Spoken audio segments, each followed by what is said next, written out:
I am getting sick and tired of folks hating on Aaron Rodgers, because if he would have went to the Minnesota Vikings, or if Matthew Stafford would have went elsewhere or retired and the Rams signed him, he wouldn't be getting this amount of criticism. He's only getting hated on because of the belief from the media that the Steelers need to rebuild instead of trying to win with a bunch of aging veterans. Look, Aaron Rodgers is still good enough to get the Steelers to the playoffs and possibly win a playoff game. Mike Tomlin has gone into his last 2 playoff games with a plastic knife and a gunfight. In the AFC, where you have guys that play quarterback, especially with Pittsburgh having to play the last 2 MVPs in the first round for the last 2 seasons, you are asking a lot out of Mike Tomlin to win when you got a regressing Russell Wilson, Mason Rudolph going up against Josh Allen and Lamar Jackson.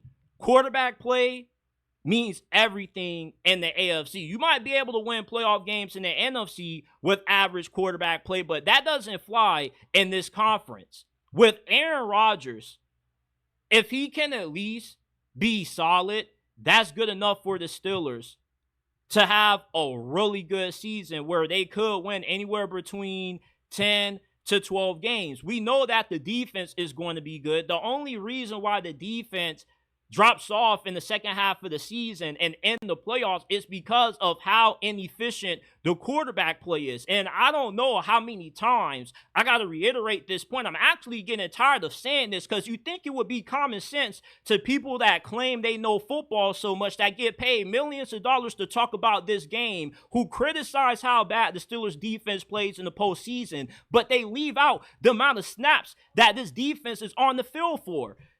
Let's do some simple math, people. If the offense is going 3 and out, 3 and out, 3 and out, 3 and out, 3 and out with bad quarterback playing, the defense is on the field for times 5 more snaps than what the other team's defense is on the field for. What do you think the defense is going to do? They're going to get worn out, they're going to get tired, and they're going to get gassed, and that's how they end up struggling against some of the NFL's best quarterbacks.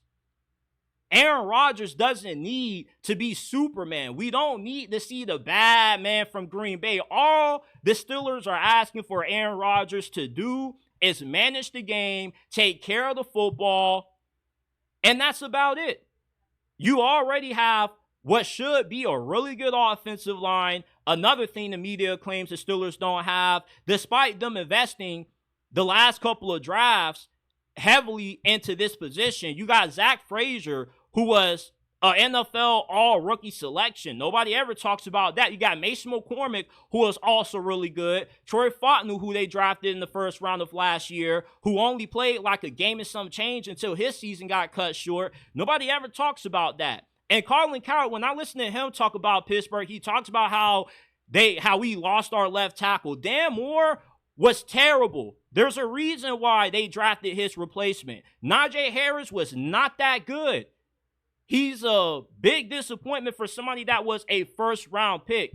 Running backs come a dime a dozen. Caleb Johnson can give the Steelers just the same, if not maybe better production than what Najee Harris has given Pittsburgh these last couple of years. And that receiver, you're still really good. You got DK Metcalf. You would have loved to still have George Pickens, but the Steelers develop and assess the wide receiver position better than anybody else in the league. You got Jonnu Smith, who you just got, in Pat Freiermuth. That's going to make up for you not having a true number 2 wideout, because Arthur Smith, the Steelers OC, likes to run a bunch of 2 tight end sets. And with having 2 good tight ends, it's going to make the Steelers offense unpredictable, because you're not going to know if they're going to throw the ball, run the ball, or hit you with that play action and throw a bomb to DK Metcalf.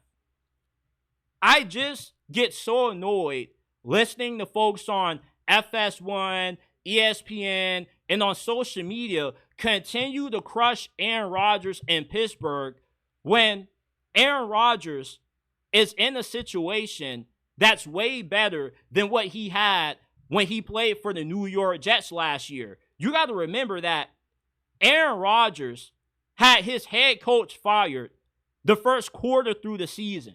Who does that? How can you expect to win when you have a Looney Tunes owner making irrational decisions? Then you have a team that's defense goes from being top 10 to one of the worst in the NFL. Aaron Rodgers is 40-something years old. He can't carry a dysfunctional team led by a dysfunctional front office. He's going from a team that hasn't had a winning season in over 12 years to a franchise that has had 22 consecutive winning seasons. Even if the Steelers end up not being all that great this year, the floor for this team is incredibly high. It's at least 10 wins. They make it to the wild card round. And let's say they do go one and done again. Cool, the Steelers are in good draft range to land one of the top quarterbacks in the 2026 draft. But let's say that the Aaron Rodgers Steelers marriage does work out, then the best case scenario is possibly they can make it to the AFC Championship game. Let's just say that Aaron Rodgers has a Brett Favre kind of arc, because when Brett Favre left the Jets for the Minnesota Vikings, he went 33-7 when it came to touchdown interception ratio, and he had the Vikings one game short of making it to the Super Bowl. He was balling out so much that the Saints had to put a bounty on him to get him out of the game. And Aaron Rodgers is a Hall of Fame level quarterback. Hall of Fame level players regress at a slower rate than normal. They can sustain a higher level of play than what you normally see out of guys their age for the position standard. For a guy that threw 28 touchdowns and 11 interceptions to be called wash, that's high praise. Because most quarterbacks that throw 28 touchdowns, only 11 picks, that's probably the best season of their career. So for Aaron Rodgers to do that in such a dysfunctional situation that he was in last year on the Jets gives the Steelers a lot of optimism that he is going to be good enough to have this team be able to win a playoff game and possibly maybe make it to the AFC Championship. That's the furthest I think that the Steelers can go. Now, if you believe that the Steelers can be a playoff team and also contend for the Super Bowl, I'm not going to completely disagree with that. Although I would say, okay, you're drinking too much of the Kool-Aid with Aaron Rodgers, but the games get played for a reason. And we've seen a bunch of teams make random Super Bowl runs. The Bengals were in the Super Bowl 3 years ago when they had a terrible offensive line and a defense that was above average. It doesn't matter how you get to the playoffs, because once you get there, anything can happen.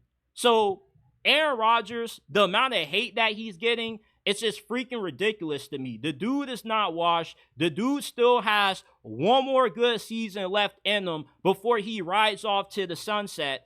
And I feel like this is the best way for him to go out. He plays for one of the most storied franchises in the NFL. He ends their damn near decade-long playoff drought, or at least their decade-long drought without a playoff win, and he can retire on a high note and lead the Steelers in a better situation than what they were before he arrived. Because if he can help Will Howard develop, cool, the Steelers may have a long-term answer at quarterback. If not, then hey, at least the Steelers got a playoff win out of it. Mike Tomlin gets a little bit of hot seat talk about him to chill down a little bit. I feel this is going to work out. I just don't understand the logic for all of the Aaron Rodgers hate. Because if you watch the games, Aaron Rodgers was still a damn good quarterback last season, regardless of the record. Wins are not a quarterback stat.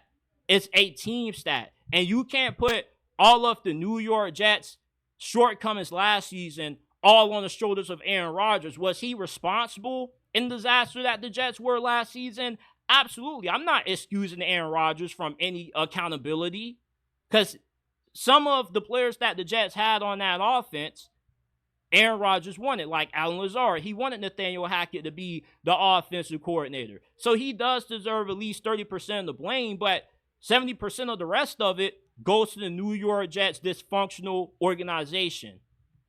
Aaron Rodgers is going to win in Pittsburgh, and I'm pretty confident that the Steelers win at least one playoff game with Aaron Rodgers this year. The guy is not washed. We got to stop the Aaron Rodgers hate.